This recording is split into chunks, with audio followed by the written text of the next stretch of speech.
বিসমিল্লাহির রহমানির রহিম। আসসালামু আলাইকুম ওয়া রাহমাতুল্লাহি ওয়া বারাকাতুহু।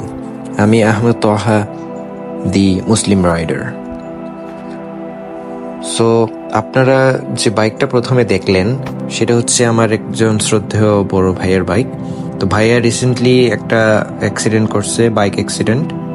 সো এটার ফলে ভাইয়ার বাইকের ট্যাঙ্কিটা পুরোপুরি একদম নষ্ট হয়ে গেছে, লাইক এটা রিপেয়ার করা সম্ভব না। সো অ্যাক্সিডেন্ট করার পর যেহেতু বড় ভাইয়াটা সুখে দুঃখে সবসময় আমাদের পাশেই থাকে, সো আমি ভাইয়ার বাইকটা রিপেয়ার করার দায়িত্বটা নেই। তারপর অ্যাক্সিডেন্ট করার পর আমি আমাদের ট্রাস্টেড গ্যারেজ, যেটা ফয়সাল মোটরস, ওইখানে আমি বাইকটা রেখে আসি এবং ওদেরকে জিজ্ঞাসা করি যে কি কি পার্টসের প্রয়োজন পড়তে পারে। তো উনি আমাকে বললেন যে ট্যাঙ্কটা, বাইকের ফুয়েল ট্যাঙ্কটা কোনোভাবেই রিপেয়ার করা সম্ভব না, আমাদেরকে একটা নতুন ট্যাঙ্ক জোগাড় করতেই হবে। সো আমি নতুন ট্যাঙ্কের জন্য বেরিয়ে যাই আমাদের এই বারুদখানা রোড, পূর্ব জিন্দাবাজার। ওইখানে কিছু পার্টসের দোকান আছে।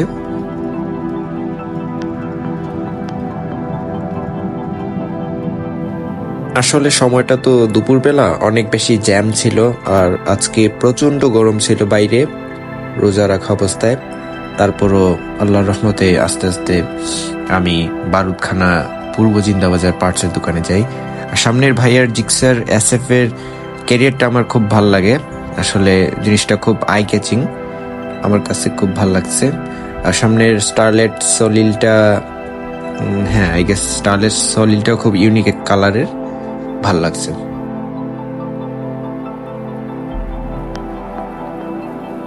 তবে একটা জিনিস, যারা সিলেটে থাকেন তারা নিশ্চয়ই জানেন যে সিএনজি, এই যে 4 স্ট্রোক সিএনজি গুলা অতিরিক্ত পরিমাণে সিলেটে, অতিরিক্ত পরিমাণে।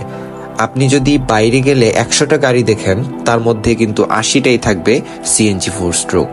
এই 3 হুইলার ভেহিকলস গুলা অনেক বেশি অতিরিক্ত সিলেট জেলায়। আর আমার ওই বড় ভাইয়াটা সিএনজির কারণেই আসলে অ্যাক্সিডেন্টের শিকার হন।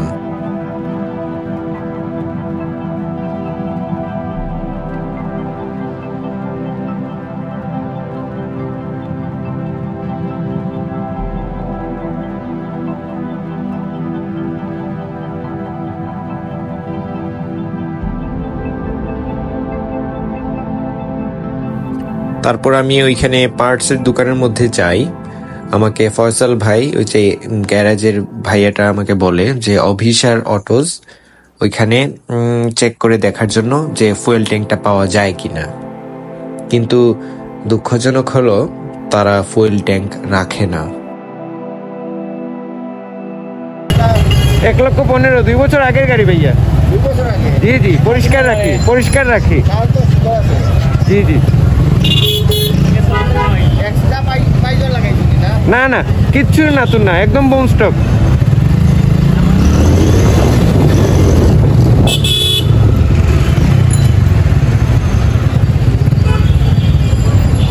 এমনিতে পরিষ্কার পরিচ্ছন্ন রাখি আর পলিশ মারি, বুঝছেন না ভাই? মানে একদম শোপিসের মতো রাখছি, চালানো হয় নাই, মাত্র 8,000 2 বছরে। আমি ওটা কাল বুঝলাম, তেলের লাগিয়েছে, মাইলেজ ভালো। হ্যাঁ হ্যাঁ, 50+। আসলে ভাইয়াটা দেখে ভাবছে আমার বাইকটা নতুন, বাট আমি বলছি যে না, এটা 2 বছর পুরনো। তারপর আমি চলে যাই হোন্ডার অথেন্টিক শোরুমে। যাওয়ার পর ওইখানে খোঁজ নিলাম যে ওরা ফুয়েল ট্যাঙ্ক রাখে কিনা। তো ভিতরে যাবার পর ওরা বলল যে আসলে পার্টসের ব্যাপারে এগুলা ওদের সার্ভিস সেন্টার, ওইখানে যোগাযোগ করতে। সো সার্ভিস সেন্টার ওদের ঠিক পিছনেই ছিল ফিরোজ অটোজ। তো তারপর আমি ওখানে যাওয়ার পর ফিরোজ অটোজ সার্ভিস সেন্টার, হোন্ডার অথেন্টিক সার্ভিস সেন্টার, ওইখানে ম্যানেজারের সাথে আমি কথা বলি।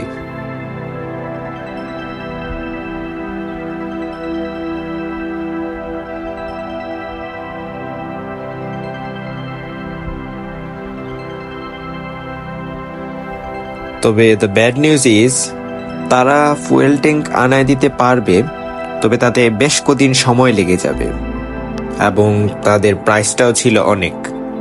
যাই হোক, আমি আর সেটা না বলি। সুতরাং এই জায়গাতেও আমাদের ফুয়েল ট্যাঙ্কটা আসলে হলো না।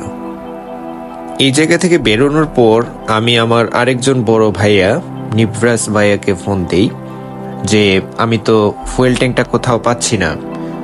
তো তিনি আমাকে সাজেস্ট করে যে ওনার একটা লিংক আছে, তিনি যশোর জেলা থেকে ফুয়েল ট্যাঙ্ক আনায় দিতে পারবে। যদিও আমাদের ইমার্জেন্সি দরকার ছিল, তো আমি বললাম আচ্ছা দেখা যাক, যদি সেটা সম্ভব হয় আমরা দরকার হলে যশোর জেলা থেকেই ফুয়েল ট্যাঙ্কটি কালেক্ট করবো ইনশাআল্লাহ। তারপর আমি আবার আমাদের সেই ফয়সাল গ্যারাজ ভাইয়ার কাছে চলে যাই।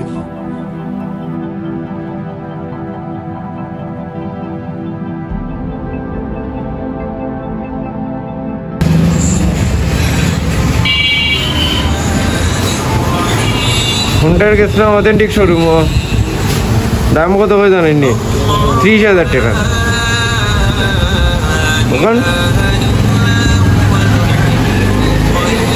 এটা মিলিয়ে দিন না, আপনি দিতেই ভাই, আপনি যারা আর কই পাই মুখার পুরান গাড়ি দিয়ে কন্ট্যাক্ট করেন না।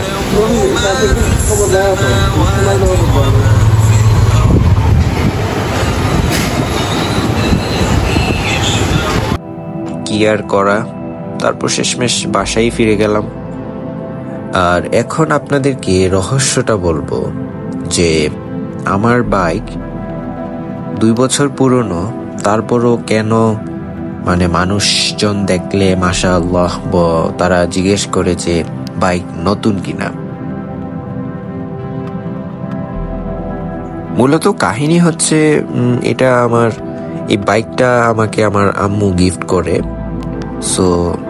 সো এটার জন্য এটার প্রতি আমার আলাদা একটা ইমোশন কাজ করে।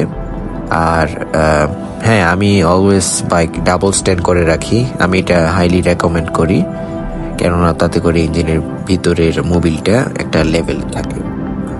সো হ্যালো, আমাদের একজন মেহমান চলে আসছেন, কি অবস্থা? না না না না না না, ওইখানে গেলে আমি তোমাকে ধরবো না।